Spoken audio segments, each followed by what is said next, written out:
السلام علیکم ہاشم صاحب، وعلیکم السلام ورحمۃ اللہ۔ آپ نے یہ جواب نہیں دیا تھا کہ کوئی آپ کے بیانات کی وجہ سے وصولی ہوا ہے، بلکہ لیاری کے پروگرام میں علماء بھی اخباری ہونے کے پلان کر رہے ہیں۔ میرے خیال میں یہ جو برادر ہیں ان کو یہ لگتا ہے کہ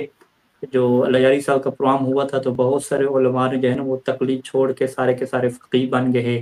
تحقیق شروع کر دی، اور ابھی جتنی عوام ہے وہ ماشاء اللہ سے جو ہے وہ حدیث میں خود تحقیق کر رہی ہے، انہوں نے فقہا کو چھوڑ دیا ہے اور فقہا سے تمسک چھوڑ دیا ہے، ان کی فتاوی ان سے لینا شروع کر دی، یہ ان کو لگتا ہے۔ تو شہباز صاحب آپ کیا کہیں گے؟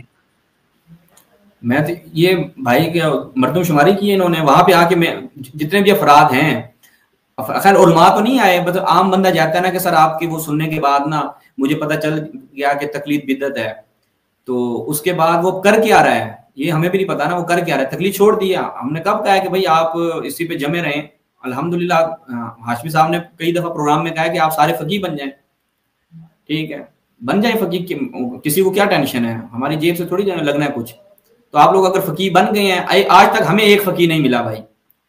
اخباریوں کا فقیہ کوئی بن گیا ہے تو وہ بسم اللہ ابھی دوبارہ اعلان کرتے ہیں، اگر اخباریوں میں سے یا ان میں سے جو تقلید چھوڑ چکے ہیں کوئی شخص فقیہ بن گیا ہے بسم اللہ آ جائے۔ بلکہ اس کے برعکس جب ہم نے پروگرام کیا تھا نا، ایک شخص اللہ یاری صاحب کا شاگرد آیا، پورے اس نے 1.5 گھنٹہ بحث کی، بحث کرنے کے بعد آخر میں کہا سر میں تو تقلید ہی کرتا ہوں،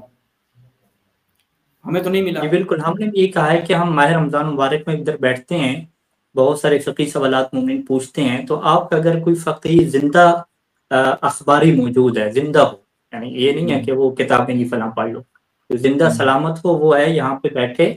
جو فقہی سوال آتا ہے وہ اس کا جو ہے وہ روایت سے جواب دے تاکہ مومن اس کے مطابق عمل کر سکیں، یا اگر اس کو اتنی شرم آتی ہے تو کم از کم اس کی آپ ہمیں ویب سائٹ دیں، ہم اس سے سوالات پوچھ سکیں، کوئی کتاب آپ ہمیں اس کی بتا دیں، وہ زندہ ہونا چاہیے، کم از کم اس سے ہم پوچھ تو سکیں کہ آپ کا کیا فقہی فتویٰ ہے اس بارے میں، یا کون سی روایت کو آپ لیتے ہیں، کون سی روایت کو چھوڑتے ہیں، تاکہ ہمیں جو ہے وہ سوالات کرنے کا کم از کم موقع تو مل سکے۔ ابھی شہباز صاحب ان لوگوں کے پاس کیونکہ زندہ فقیہ نہیں ہے نا، تو یہ ادھر ادھر نکل جاتے ہیں، یہ کوئی کتاب آن کر دینا کہ یہ ہماری کتاب ہے، یہ روایات ہم اس کے اوپر عمل کرتے ہیں، تو پھر ہمیں سوال کرنے کا موقع ملے گا نا، کبھی آپ نے اس روایت کے مطابق عمل کیا، دوسری روایت کو کیوں چھوڑ دیا، اس روایت کی تو سند ضعیف تھی اس کو کیوں لے لیا، فلانی کی تو سند اچھی تھی اس کو کیوں چھوڑ دیا آپ نے۔ اسی طریقے سے جو جدید فقہی مسائل ہیں اس میں آپ نے یہ والا استدلال کیا فلاں روایت سے، یہ استدلال آپ کا مشکل ہے، اس میں یہ اعتراض آتا ہے، تو ہمیں سوالات کرنے کا موقع یہ لوگ نہیں دے رہے۔ کیوں نہیں دے رہے؟ کیونکہ انہوں نے کوئی اپنا زندہ جو فقیہ ہے نا وہ متعارف ہی نہیں کروایا۔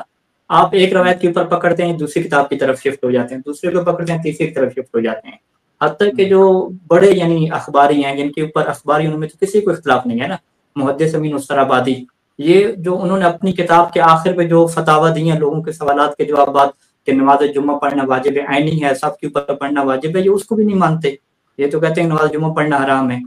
تو کہنے کا یہ مطلب ہے کہ یہ کسی زندہ اخباری کو آج تک ہمارے سامنے لا ہی نہیں سکے، نہ اس کی کتاب کو لا سکے، نہ اس کی ویب سائٹ کو، نہ اس کے نمبر کو، کیوں نہیں لا سکے؟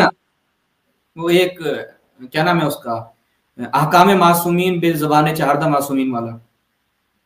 جی جی وہ ہیں لیکن وہ انہوں نے بھی اپنی مرضی کی حدیث کا انتخاب کیا نا، اس میں جو انہوں نے کتاب لکھی ہے اس میں اپنی مرضی کی حدیث کا انتخاب کیا، باقی حدیثوں کو تو چھوڑ دیا۔ جی آگے چلیں، لہٰذا جو ہے وہ یہ جو آئی ڈی ہے حیدری 14، اگر آپ کے پاس کوئی زندہ اخباری موجود ہے بسم اللہ اس سے ہماری ملاقات کروائیں، اس کا کوئی ویب سائٹ دیں، اس کا کوئی استفتاء دیں جو ہمارے فقہی سوالوں کے جواب دے، ویسے ملاقات نہیں، فقہی سوالوں کو جو جواب دے۔